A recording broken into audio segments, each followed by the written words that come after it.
We call it people technology. インテル入ってる。 Match 26 as the IPL continues to march on. It's at Ahmedabad where you've got the Punjab Kings and the Royal Challengers Bangalore all set to kick off in just under half an hour from now. They tend to look like each other these days with the new jerseys of the Punjab Kings. It almost is identical to what the RCB used to have when the IPL kicked off in 2008. We're going to be building up to that game on Maruti Suzuki Presents ESPN Cricket for T20 Time Out, powered by Intel. And before I get thoughts from Ian Bishop and Sanjay Manjrekar over here, it's a timely reminder again for all of you, viewers in India in particular. These are testing times, so do mask up in public, follow social distancing and self-sanitizing protocols. And if you are eligible, please do take your vaccine as soon as possible. We hope you're staying healthy, staying safe. And if you're interested in the cricket, then we have a conversation to take you through for the next 25 minutes or so. Sanjay is here, so too Ian Bishop. And from the last few days, as we follow this tournament, we seem to be reaching that point, Bish, in the tournament where we're looking at four teams that look really good and games are getting easy for them against four teams that aren't quite. We want that to change, surely, don't we? Definitely, because one of the things that was so fascinating, for example, about last year's tournament was that in the UAE, it came down to the last preliminary round game to decide what was going to happen with the teams going into the playoffs. So you want that interest, and that's why tonight it's such an important game. It's important for both teams, but more so for Punjab Kings, I should say, to get on the board with some more points. I'm convinced that they've done this just to mess with us in the media and in the broadcast, because it's changing nothing about the way the team plays, to be honest. So whatever the reasons were, KL Rahul mentioning at the toss that we're used to this sort of situation, where Michael Slater asked him, it's getting a bit tricky, where we're probably running out of games to make an impact. There seems to be a sense of inevitability, Sanjay, about not just where we are in the IPL, but also about the kind of matchups. You feel like, Bangalore are on a high, and teams like Punjab just don't have it in them to sort of stop them. See, anything's possible, but when you look at Punjab Kings' track record, this is where they've been mostly in the last three editions of the IPL. So it's very simple. If they have to really put themselves in contention, they have to win 5 out of the next 8 games, whereas RCB well placed with just about maybe 2 games out of 7, because 7 wins puts you in contention. So Punjab Kings have a chronic issue, excelling in the IPL. So something's wrong somewhere, and earlier they find that solution, the better it is. And to be fair, to the franchise, when you looked at they're playing, the squad that they picked up, and we had great hopes from Nicholas Puran. He hasn't quite fired. Riley Meredith, Jai Richardson, 2 guys, were supposed to be that X factor in the bowling. That hasn't happened. So that is something that you have to feel, sorry about for Punjab Kings. By the way, why PBKS? To make our lives even more miserable. PK would have been much better, but maybe they thought we would presume that's Praveen Kumar or something. I don't know. No, these are the kind of decisions people that aren't exactly that for whom cricket isn't the full-time profession tend to make, right? And apparently for a decent fee. But anyway, PBKS are up against RCB today. So let's about what can help these sides in the bottom half of that points table that we showed you is perhaps winning a few more tosses, because it doesn't look like that's going there either. They're going to be batting first as a result of Kohli winning the toss and Bangalore bowling. Bish, it was a flat batting effort. We saw in Ahmedabad a couple of days back from Punjab. They managed just 123, and we're not quite sure what to expect from Ahmedabad, but it looks like a general trend that chasing seems to give teams a significant advantage at this stage of the IPL. Yes. Chennai, I suppose, a team that is at the Wankhede that batted first and won a few games, but generally the trend will still be chasing. Look, I'm hoping that the Punjab Kings can come out and play with some freedom. They know where they are on the table. They've made a few changes tonight.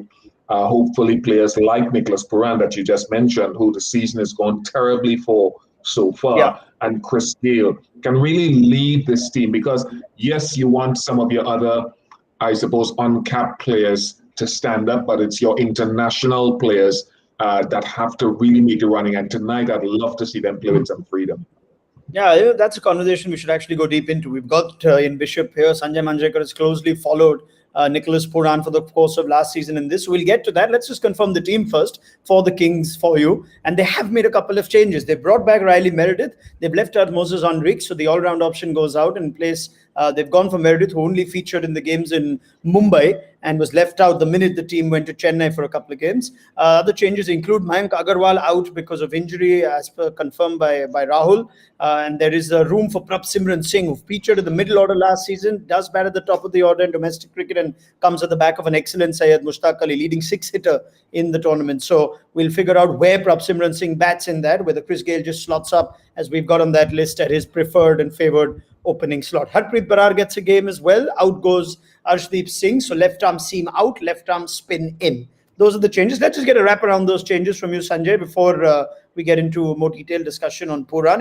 It does change the balance of the team. You've left out Henrique, you've got in the overseas fast bowler Meredith. So that is understandable, like we mentioned in the preview of the next game, that's tomorrow as well. Once you come on good pitches, you don't want bowlers who are not, the kind that you expect to bowl the 4 overs. And Moises Henriques, I think, has played 3 matches and he's bowled a total of 5 overs. So these are the guys that you go for on tricky pitches, slow, dry pitches. But now as the pitches are getting better, you want the pure bowlers coming in. I'm glad to see a specialist come in. But Arshdeep Singh left out, I don't know what that reason is. But this is one franchise where you feel that some of the local players, Indian players, are getting a bit of a raw deal and the foreign players are getting too much of a long rope. Let's hope Puran and Gayle fire today. But Sarfaraz Khan, at the cost of being, repetitive and sounding repetitive, I'm just amazed that, again, you've got a Prabsimran Singh getting an opportunity just based on his performances in the Mushtaq Ali. Then why not Sarfaraz Khan, who's had a great first-class season and hasn't featured in a single game? He has played in the IPL. He's got impressive numbers if you look at his numbers, but for some reason, he doesn't get a game. I just wonder what the reason could be. So, along with selections, which is always an issue, I think it's mostly about your top guns firing. And if Gayle and Puran fire, then Punjab Kings start looking like a different side. The spin looks to be okay. Bishnoi is doing well. Shami has done well. Chris Jordan, I thought, had a great game the last that he played. Yeah. But let's hope the execution is better. There are some teams which, like Kolkata, where whether they win or they lose, they essentially keep the same bunch of players going, maybe the odd change. And then there are teams like Punjab, where almost every result at times will have the hangover of changes the next game. Dan Vittori says this often on our show: when you lose, you have to change. It's as simple as that. That's what. Raunak, Punjab Kings, to be fair, yes, if you remember the first 2-3 games or maybe 4 games, they were reluctant to make any changes. And I guess the pressure of losing, and with now, when they have to win the next 5 games out of 8, the pressure builds up. So you can understand. So they stuck with that thing of backing somebody like an M. Ashwin in the first 3-4 games. But eventually, I guess the pressure gets to size. You can understand that. Yep, fair enough. And we're also seeing this, that at times when it's not the bowler's fault when you tend to lose. If your batsmen get 120 in the last game, invariably you drop a couple of bowlers in the next one. That's just how the world works, I guess. But they've left out the left arm seam of Arshdeep Singh. They've gone for a left arm spinner, which is something that Virat Kohli's also decided to do. He's brought in Shahbaz Ahmed for Washington Sundar. So perhaps thoughts on that, on both captains preferring orthodox left arm spin?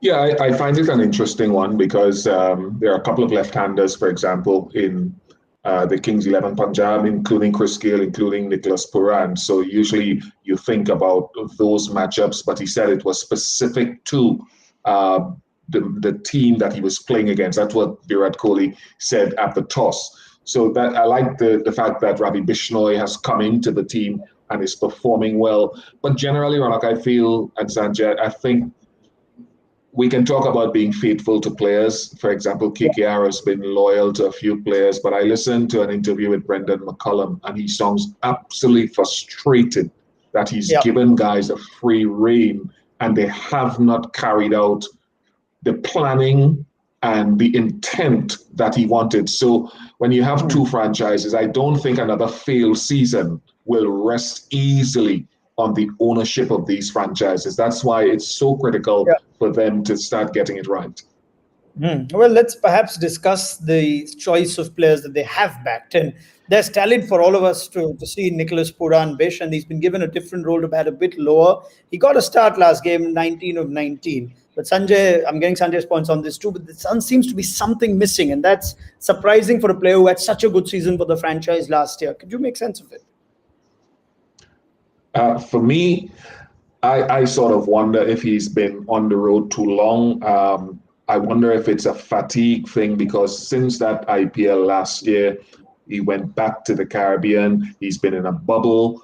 He was at the T10. He was at the Big Bash. And I just wonder if there's a sense of fatigue, mental fatigue that has set in. I don't know. But there's been a lot of traveling. Even when he was in the Caribbean for the series against Sri Lanka, he wasn't at home. That's a long time to be away from the things that bring you comfort. But with the West Indians around him, I'm still hoping that he'll click because I don't think he's lost his talent. I think mentally adapting is the biggest challenge. The talent is still there. Sanjay? I'd like to offer a simple explanation because, obviously we've had a lot of conversation around Nicholas Puran and we've been talking about how exciting the talent is. And I remember saying that, this is a guy who's in a completely different league when you look at the skills that he has. But we are talking more about his physical skills. He has a pretty decent record in T20 cricket. But having said that, finally for him to reach the levels of say a David Warner and some of the other stalwarts of the IPL, consistency is the key and delivering when it's needed. And there have been a few occasions when his batting could have saved Punjab Kings, and that hasn't happened. So you have the physical skills, you have the gifts. On occasion, we've seen great innings from him, but to get consistency and over a period of time, you start assessing the mind and wondering whether there is a disconnect between the mind and the talent, the physical skills. And time will tell whether there's going to be a good marriage of the two. And when there is that sound connection between the mind and the physical skills, that's when you get people like David Warner and some of the others, very consistent through the IPL despite all the pressures that come with it. With Nicholas Puran, I'm just watching that whether that is one of the reasons why we don't see such a superb player not delivering. Yeah. And it's not like he's been having consistent seasons and we've seen one where he's been a little slow. There has been those kind of upheavals in the limited time that we've seen him here in India. If I may just offer one last view, just to build on the conversation as well, where he bats as well. Look, these guys who are batting in that 5 position, those are hard runs because you have to come in and you have to, a lot of the time, not always, but a lot of the time, go at a tempo. I have been an advocate of him in the different franchises that he plays for, having more time in a sort of a position in the order where he can get himself in rather than be this come in, have a dash, because I don't know how much you learn to be consistent, Sanjay, in those positions. Obviously, it depends on the franchise that you're in. So it's a tough situation. Sanjay, anything to that?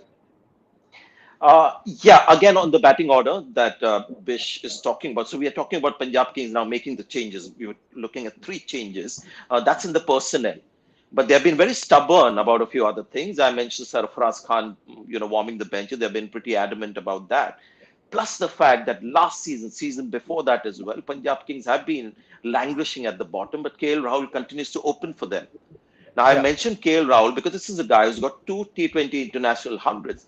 And what position did those hundreds come in for India? At number 4 and number 3. So this is a guy who can be equally, effective and valuable down the order. And I'd like to see the captain and the star of the team take the onus on himself. If Puran is struggling, if he needs more time, I'm going to bat him at number 3 and get KL to open and get a little more, class down the order. So yes, they have experimented with a few things, but that's one experiment that I'm waiting. And we've seen a few seasons where KL Rahul is batted at the top of the order. We see the aggregate runs. We talk about the average being 50. And again, this season, the strike rate is under 120. But that hasn't changed.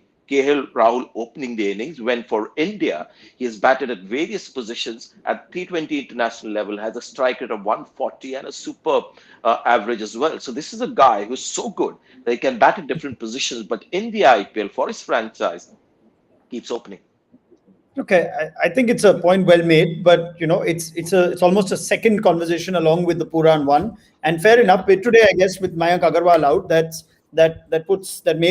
perhaps helps Punjab make a decision. But if I could just come back to the Puran point on what looked like Bish was a clear pre-season decision by the management that this is what we're going to do. We'll send Huda up and we'll keep Puran to do that role at 5-6. You look around the franchise and around the franchises in the league, and AB de Villiers seems to have been a masterstroke of a move. Bat lower, you've got a Maxwell ahead of him.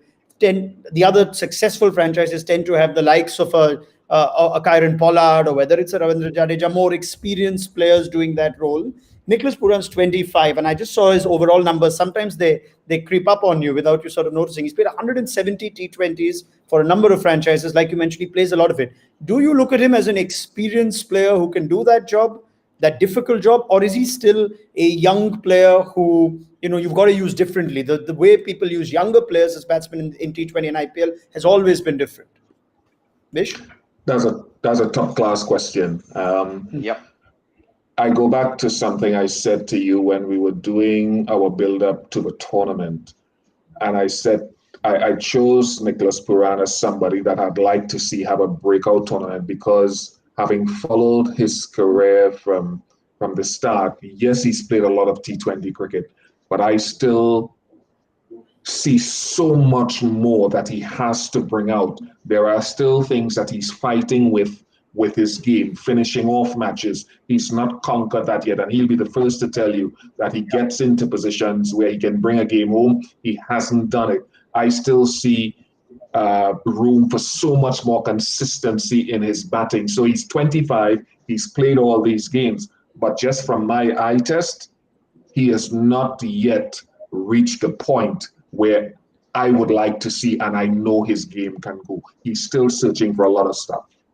In which case, Raunak, the decision making is almost as much to bring into question, Sanjay, by the franchise. Yes, and just a quick point on Puran. There's something about the IPL. You could have played T20 leagues all over the world. IPL brings a different kind of pressure, and it's a completely different test of foreign players when they play in the IPL. And very selected few have really, broken through and have become the dependable players. You mentioned AB de Villiers batting at number 5 and doing a tough job beautifully the way he does, but that's AB de Villiers for you. People who have another string to their bow, like a Deepak Huda, who can bowl 2-3 overs, the pressure is taken off from those guys. So there is an IPL pressure, the IPL challenge that one has to conquer. And I think it's safe to say now that Puran is one of the many foreign players who, like Owen Morgan, for example, for England, another man, with a lot of stature in T20 cricket and accomplishments behind it, hasn't quite conquered IPL. All right. Now, does today give him a chance to be used differently? Will he bat higher in the absence of Mayank Agarwal, or is Chris Gale just not going to entertain a discussion on the issue? You think if the vacancy opens at the top, Gale's just coming out, Bish, in about 5 minutes from now? Is that what we expect? My God, I hope so. I kind of hope so, with half my heart on it. Because I think it'll give him time, but I'm part of me is hesitant because the 41-year-old Gale against a guy who's swinging the ball in recent years has not always been at his sort of younger form best. So half of me wants to see him come out at the top, but there's a part of me that is also wishing if he comes at 3, at least some of the steam might have come out of the new ball. It won't be swinging as much. Fair enough. Sanjay, Mohammad Siraj, we tend to discuss him a lot. I was discussing with Ajit Agarkar that day, and he seems mighty impressed with Siraj's evolution as a T20 bowler as well. Do you agree with that? Yes, and I must confess, I was skeptical about Mohammad Siraj, the T20 bowler. And I remember at the start of our show, and I'd like to remind people watching as well, that I was talking about T20 form versus test match form.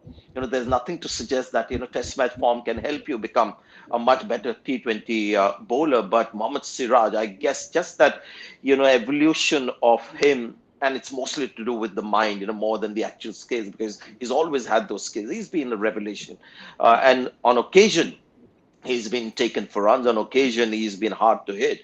But just watching him bowl every ball that he's done in this IPL, this is a completely different Mohammad Siraj than the one that we've seen over the years playing for India and in the IPL and T20 cricket.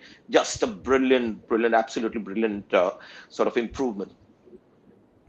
All right, so Siraj will have new ball in hand. He'll have Rahul and Gale up against him. So this should be a fine contest, assuming, of course, that we see the best of the Punjab Kings with the bat. We haven't quite seen that after that opening game at the Wankhede against the Rajasthan Royals. Now, let's take a quick breather from the game itself. I hope Sanjay is ready with his memory tonic, because it is time for our fastest fan first.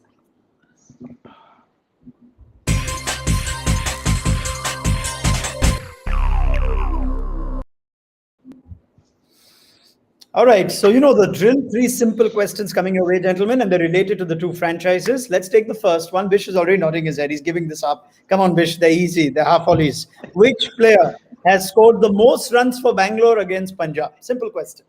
Think about this, why this question would be asked today. Which player scored the most runs for Bangalore against Punjab? No, it's not Virat Kohli. Sanjay, would you like to have a crack? AB de Villiers?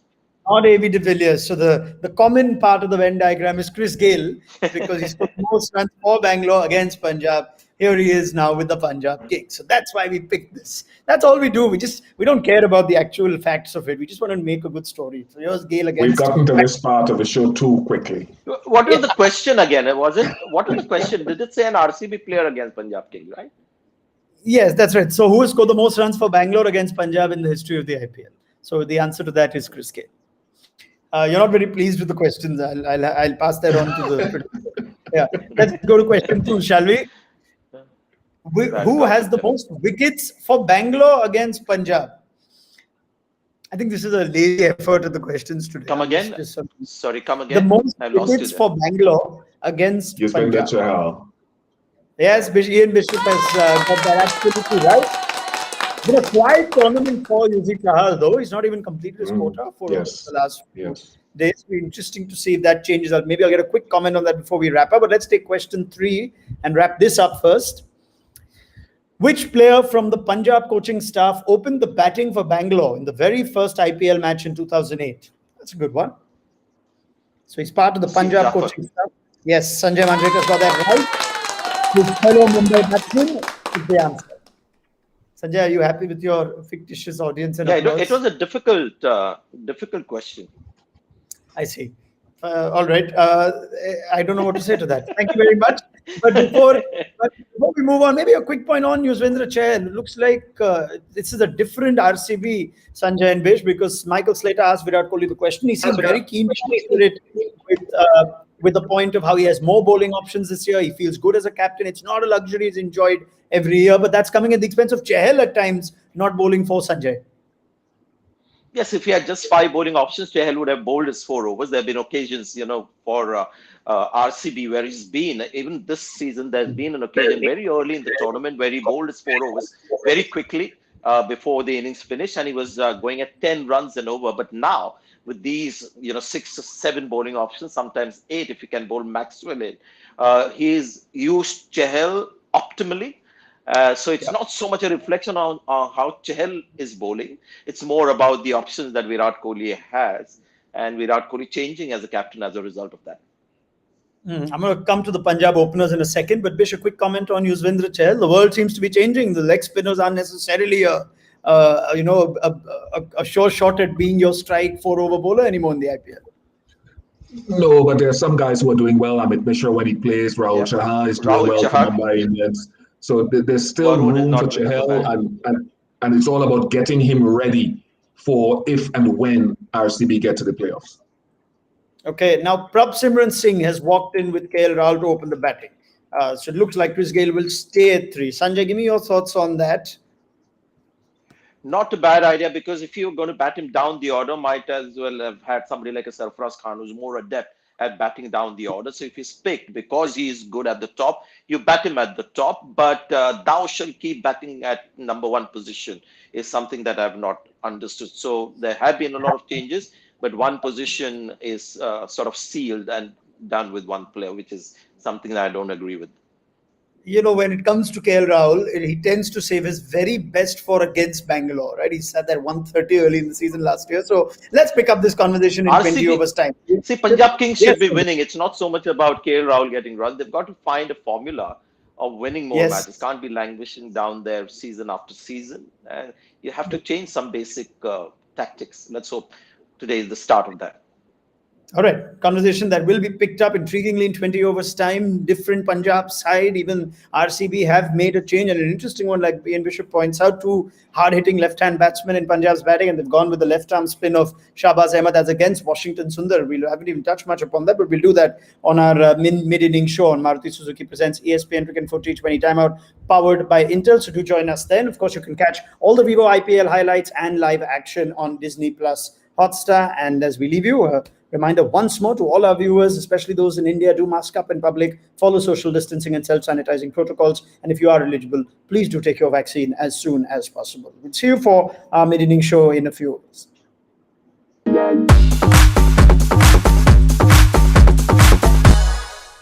We call it people technology. インテル入ってる